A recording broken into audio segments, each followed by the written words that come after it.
So hello everybody, welcome back to my channel. My name is Nancy. I'm a second year MBBS student in GMC Mumbai. इस video में we are going to talk about ex situ and in situ conservation, जो कि एक बहुत ही important topic है. पिछले जो 8 years हैं उसके अंदर मिनिमम 8 क्वेश्चंस इस टॉपिक पे पूछे गए हैं. अभी आपके लिए एक इंटरेक्टिव सेशन होने वाला है जिसके अंदर you will be shown 8 questions. ठीक है, for each and every question you will get 5 seconds to answer it. Last के अंदर जाके उन 8 क्वेश्चंस का जो आंसर है उसके आंसर की डिस्प्ले होगी. If you are able to answer all the 8 questions correctly तो आपको ये वीडियो देखने की कोई ज़रूरत नहीं है. और अगर एक भी क्वेश्चन में आपको कहीं भी डाउट आ रहा है आपके आंसर्स करते टाइम, तो you need to watch this whole video. So all the best and get started.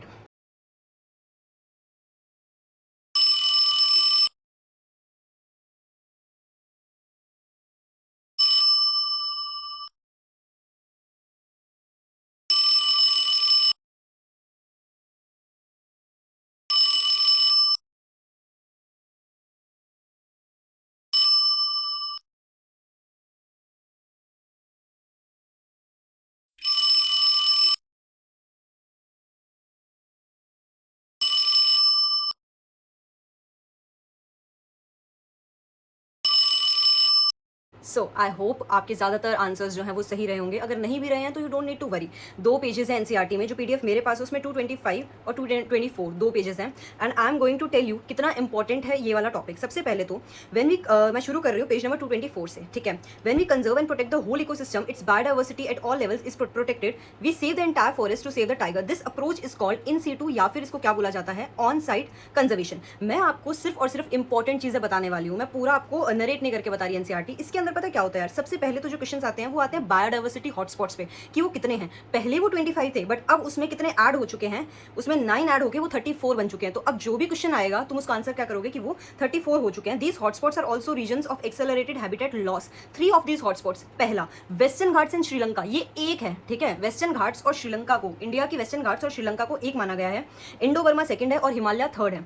ठीक है, they cover are countries exceptionally high biodiversity regions. Next, although all the biodiversity hotspots put together cover less than 2%. बहुत important है, अभी याद रहेगा, थोड़े time बाद भूल जाओगे. इसको मार्क कर लो स्पेशली. ठीक है, 2% of the earth's land area. ये इंडिया के लैंड एरिया की बात नहीं हो रही है.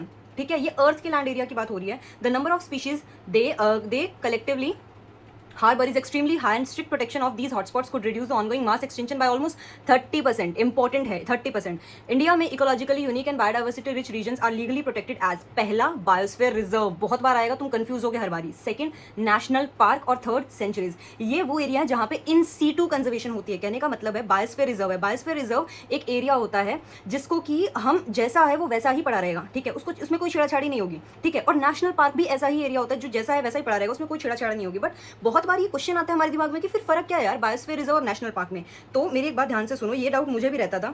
ठीक है, नेशनल पार्क एक ऐसा रिजर्व्ड एरिया होता है which is owned by the government, which is protected from industrialisation, human exploitation and pollution. उसके अंदर ह्यूमन की एंट्री बैन है. नेशनल पार्क्स में ह्यूमन नहीं घुस सकते हैं. ठीक है ना, वहाँ पे कोई इंडस्ट्री सेटअप हो सकती है. लेकिन एक biosphere reserve is a term given to an area for the conservation of resources of biosphere and improvement of the relation between man and environment. तो सिंपल सा मतलब ये है, बायोस्फीयर रिजर्व जो होता है वहाँ पे मैन का इंटरेक्शन होता है किसके साथ में, एनवायरमेंट के साथ में. जैसे कि tribal area, biosphere reserve, national park और सेंचुरीज, ये 3 चीजें इन सीटू में आती है, ये एक्स सीटू में नहीं आती है. नेशनल पार्क में जो चीज जहाँ पे है वो वहीं पे रहेगी, बस वहाँ पे मैन की एंट्री अलाउड नहीं है. मतलब देखभाल करने वाले आ सकते हैं, बाकी नॉर्मल लोग नहीं घुस सकते हैं. सेंचुरीज में भी ये अलाउड नहीं है. ठीक है, तो ये 3 चीजें हैं तुम्हें इन सीटू में याद रखनी है. India now has 14 biosphere reserves, 90 national parks and 448 wild life sanctuaries. बहुत इंपॉर्टेंट है ये. जो भी रिलीजियस कल्चर, इसके बाद में सेक्रेड ग्रूव्स, ये बहुत बार ऑप्शन में पूछा जाता है. Sacred groves, it is found in Khasi and Jaintia hills in Meghalaya. Second, Rajasthan में कहाँ, अरावली हिल्स. थर्ड, कर्नाटका और महाराष्ट्र दोनों में लगती है वेस्टर्न घाट्स. ठीक है, क्योंकि दोनों वेस्टर्न कोस्ट पे लाई करते हैं. Surguja, Chanda, Bastar districts of Madhya Pradesh. मेघालय में sacred groves are the last refugees for a large number of rare and threatened plants. समझ में आई. इन सीटू का सिर्फ इतना पार्ट दिया हुआ है एनसीईआरटी के बायोडाइवर्सिटी एंड कंजर्वेशन में. ये तुम बिल्कुल स्किप नहीं करके जाओगे, इसके शॉर्ट नोट्स बनाओगे क्योंकि प्रीवियस 8 ईयर्स में इसके 8 क्वेश्चन उठ के आए हैं. नेक्स्ट बात करते हैं एक्स सीटू कंजर्वेशन के, और लास्ट में 2 जो है यहाँ पे, एक अर्थ समिट और एक वर्ल्ड समिट, दोनों कवर की गई हैं. अब एक्स सीटू कंजर्वेशन की बात सुन लो. In this approach, threatened animals and plants are taken out from their natural habitat habitat and placed in a special setting where they can be protected and given special care. Example, zoological park, सबसे ज़्यादा normal जो example है वो zoological park है, और botanical garden है. Botanical garden plants के लिए हो गया, जूलॉजिकल पार्क एनिमल के लिए होगा, और वाइल्ड लाइफ सफारी पार्क. इस पॉइंट में इतनी ज़्यादा कन्फ्यूजन आती है ना वाइल्ड लाइफ सफारी पार्क वाले में, क्योंकि वाइल्ड लाइफ सफारी पार्क और नेशनल पार्क ये दो अलग अलग चीज़ें हैं. नेशनल पार्क उस एरिया में जहाँ पे वो थे पेड़ पौधे उसी में ही बना दिया गया, वो काफ़ी बड़ा होता है नेशनल पार्क, समझ में. जैसा जिम कॉर्बेट नेशनल पार्क है, गिर नेशनल पार्क है, वो बहुत बड़ा सारा पार्क होगा और उसमें एक ही टाइप के एनिमल्स की स्पेशलिटी पाई जाएगी. ये क्या है, वाइल्ड लाइफ सफारी पार्क्स. जैसे कि वहाँ पे दिया तो नेचुरल, देखो जू में तो क्या होता है, उनका नेचुरल एनवायरनमेंट ही नहीं होता है. मतलब उनको छोटी सी एरिया में बहुत सारे आपने जीव जंतु ला के रख दिए और ऐसा मतलब दिखाया गया है कि वो उनका नेचुरल है, बट वो नेचुरल एनवायरनमेंट नहीं है, वो सीमेंटेड एरिया में रह रहे हैं. लेकिन जो वाइल्ड लाइफ सफारी पार्क्स होते हैं ना, वो एक लेवल ऊपर के का अप्रोच है वाइल्ड लाइफ सफारी पार्क. मतलब कि ये लोग पूरा ऐसा उसको पूरा ज़मीन देंगे, मिट्टी देंगे, है ना, लेकिन वो क्या है, वो एक मैन मेड स्ट्रक्चर है, वो नेचुरल नहीं है. Only national parks and biosphere reserves, ये दो चीज़ें इन सीटू होती है, इंक्लूडिंग सेंचुरीज. ये बहुत छोटी बात लग रही होगी अभी, बट ये बहुत इंपॉर्टेंट चीज़ है. ठीक है, अगर तुम ये सुनने के बाद, ये वीडियो देखने के बाद भी क्वेश्चन कभी गलत करके आओगे ना, तो बहुत ज़्यादा दिक्कत हो जाएगी और बहुत ही गिल्ट वाली बात है. Biosphere reserve, national park and wildlife sanctuaries, these 3 things are consider under in situ conservation. और कौन सी चीजें हैं जो एक्स सीटू में आती है, जूलॉजिकल पार्क्स, ठीक है, जू, बोटानिकल गार्डन्स प्लांट्स के लिए, और थर्ड क्या है, wild life safari parks. Confusion पहले 2 में नहीं होगी, कंफ्यूजन होगी वाइल्ड लाइफ सफारी पार्क्स में, क्योंकि wild life sanctuary, wild life safari parks, national parks, और तो चौथा क्या, biosphere reserves.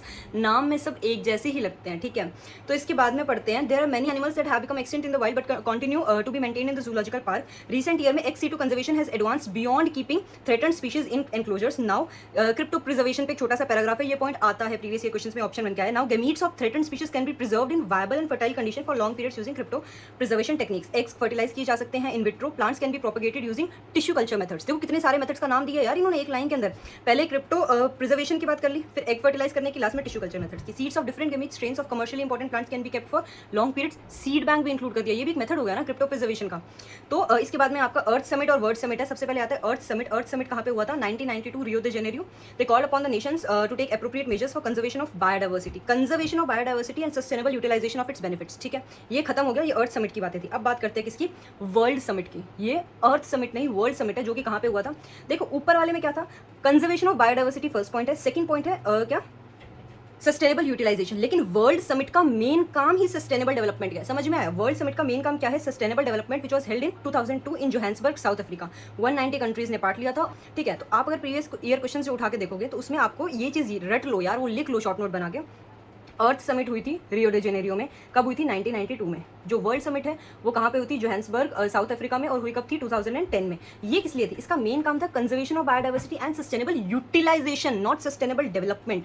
Sustainable development world summit के लिए लिखा हुआ है एनसीईआरटी के अंदर. ठीक है, ये छोटे छोटे डिफरेंसेस जो हैं उनको थोड़ा गौर से देखो. 190 कंट्रीज ने इसमें पार्ट लिया था. ठीक है, और इसके बाद में जो भी है, इसके बाद में क्या हुआ था, there was a significant reduction in the current rate of biodiversity loss at all the level, global, regional and local level.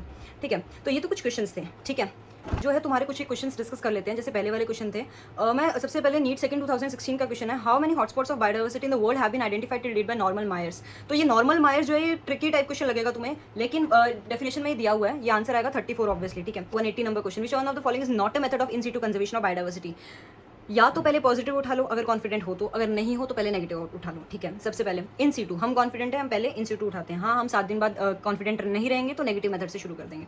In situ की बात करते हैं. बायोस्फीयर रिजर्व, हाँ भाई बायोस्फीयर रिजर्व है इन सीटू. ठीक है, वाइल्ड लाइफ सेंचुरी, हाँ भाई है. बोटानिकल गार्डन नहीं है. सेक्रेड ग्रुप्स हैं, आंसर थर्ड सही है. आगे चलते हैं. 21.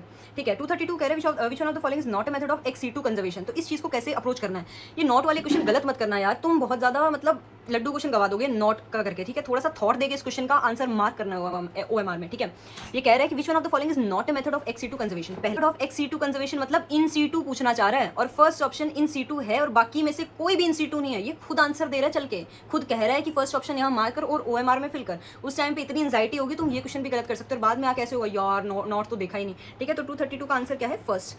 ठीक है, नीट का है 2022 वाली का.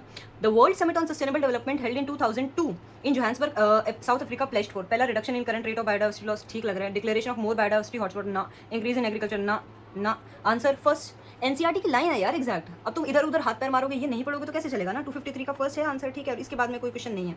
तो ये कुछ एक फैक्टर्स है जो तुम्हें याद रखने हैं। I hope this video help you a lot. If it did, do like the video, share with your friends and अच्छे से पढ़ो, बहुत ही बढ़िया तरीके से। चैनल को सब्सक्राइब कर लेना। Bye, see you the next video, love you all.